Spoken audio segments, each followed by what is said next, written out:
Welcome to the Foundry by Forge College. So in our last explainer, we laid down the plumbing of the network, right? We talked about how nodes discover each other and gossip using communication protocols. But what happens after that data actually arrives?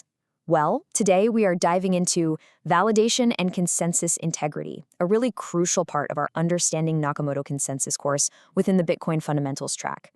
In this explainer, we are going to meet the ultimate inflexible bouncer of the blockchain, the Bitcoin node. It's going to be a fun one, so let's jump right in. Here is our blueprint for today. First, from gossip to action. Second, the node validation pipeline. Third, handling real-world conflicts. Fourth, under the hood with the code. And finally, observing network health. Let's get to it. All right, section 1, from gossip to action. What exactly happens when the data arrives at the door? Okay, so we know nodes are incredibly chatty, gossiping about literally every single transaction.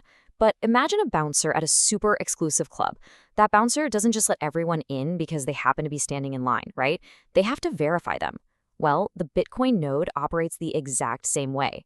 It has to figure out in mere milliseconds if this incoming data has a mathematically sound VIP pass, or if it's, a total fake wearing a glued-on mustache trying to sneak into the ledger.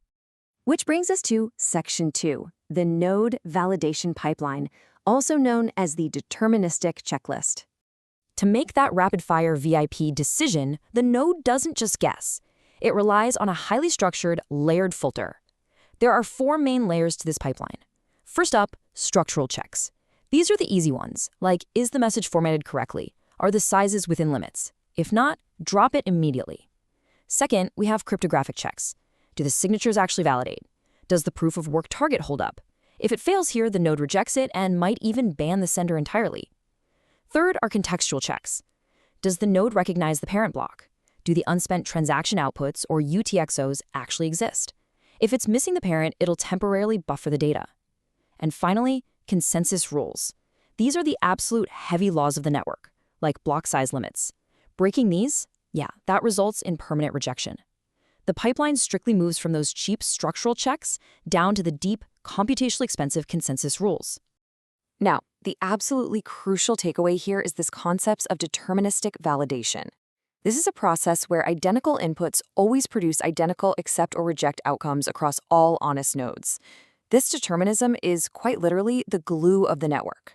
Think about it. If 2 honest nodes applied the exact same visible set of rules to the exact same data, they must reach the exact same decision. No exceptions, no room for interpretation. This strict determinism is what keeps a globally distributed network completely synchronized without some central boss calling the shots. Within that deterministic process, nodes draw a very hard line between 2 types of failures: syntactic invalidity and consensus rule invalidity. Syntactic invalidity is basically the bouncer looking at a completely illegible ID and saying, "Sir, this is a Wendy's."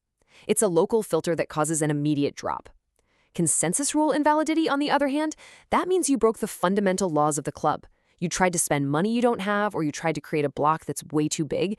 That means you are permanently barred, and the node will consistently reject that data, even if the node itself restarts. Section 3, handling real-world conflicts. Let's talk about forks and double spends. It's one thing to check a perfectly formatted block in a vacuum, but what happens in the wild when things get messy? What happens when 2 people show up holding the exact same ticket for the exact same seat? Let's say your node sees 2 competing blocks, block A and block B, both claiming to be at the exact same height on the blockchain. Well, this is what we call a fork. The node compares the chain work of both branches. It calculates the cumulative proof of work, and the branch with the most accumulated energy spent, the heaviest chain, wins the dispute. The heavier block becomes the canonical block, and the lighter one, it gets left in the dust as an orphaned block. When the node actually switches from a lighter chain to that new, heavier chain, it performs what is called a reorganization, or a reorg for short. The node literally rewinds its own internal state, disconnecting the transactions from the losing block, reverting any UTXO changes, and then applying the transactions from the new winning block to lock in the winner. It's like rewriting a tiny piece of history to align with the rest of the network. And what about malicious behavior at the transaction level?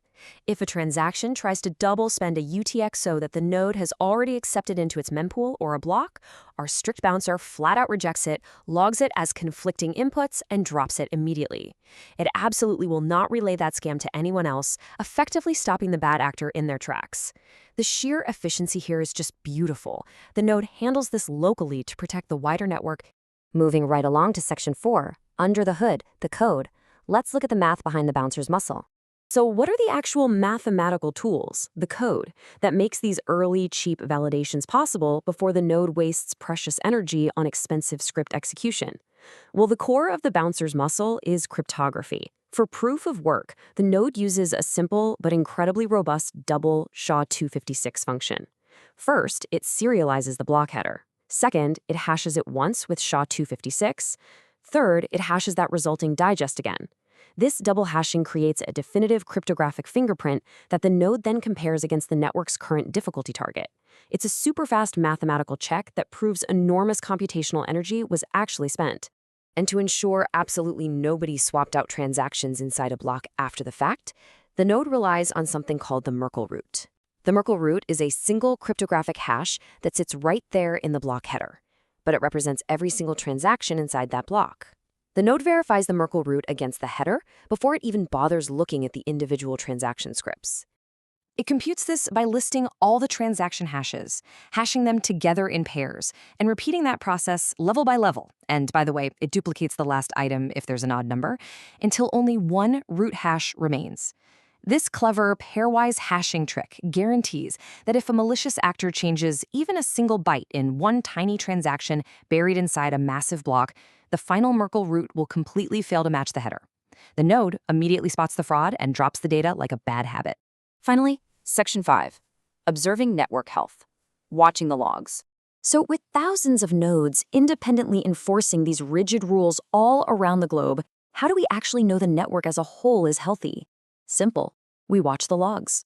As you'll discover in some of the incredibly detailed, hands-on node operator courses available at Forge College, monitoring specific observability signals tells you exactly what's happening on the network front lines.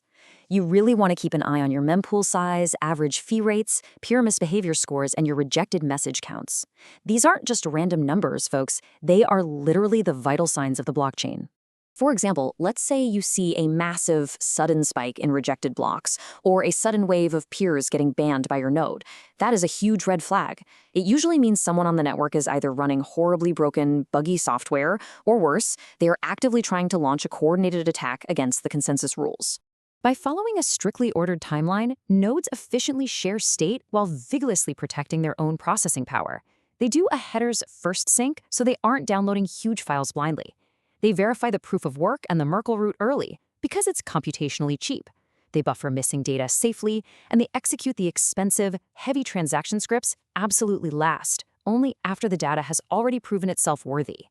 So, we have to ask ourselves, if every single node is this strict, inflexible, and ruthlessly unforgiving, how does the network survive extreme stress without fracturing? How do these rigid behaviors actually create an unbreakable global resilience? Well, that is exactly what we will be exploring next. Head over to forge.college to learn more about this subject and other Web3 topics, and join our next explainer in the Nakamoto Consensus series to find out. Until then, stay curious and keep an eye on your node's logs.